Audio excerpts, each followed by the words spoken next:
সারা রাত্র কেন আমার জীবন পার হয়ে যাবে দেখাইতে দেখাইতে যে আল্লাহ এই উম্মতকে কত ভালোবাসে।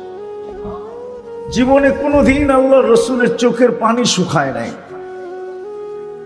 জিবরিল আর মিকাইল আলাইহিস সালাম জিজ্ঞাসা করছিলেন আপনার চোখের পানি শুকায় না কেন? বলছে উম্মতের লেগা চোখের পানি শুকায় না। সারাদিন চোখে পানি থাকে আর উম্মতি উম্মতি বলতে থাকে, উম্মত উম্মত উম্মত। আচ্ছা এটা নাইলে হলো, কিন্তু যখন দুনিয়ার থেকে বিদায় নিতেছেন মৃত্যু লগ্নে তখনও কিন্তু চোখে পানি। জিবরিল আলাইহিস সালাম জিজ্ঞাসা করছে এখনো কাঁদেন?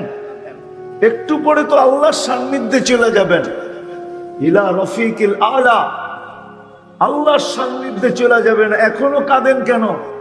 তো বলছে এখনো কাঁদি উম্মতের জন্য। বলছে কারণ কি? বলছে আমার পরে আমার উম্মতকে কে দেখা রাখবে? কে দেখা রাখবে? কে পাহারা দিয়া রাখবে? কে উম্মতকে রাখবে আমার পরে? তো আল্লাহ বলছে লা আতরুকু উম্মাতাকা ওয়াহদা ওয়ালা আতরুকু উম্মাতাকা ফারদা। আপনার উম্মতকে আমি একা রাখবো না, আমি দেখা রাখবো, আপনি চলে আসেন।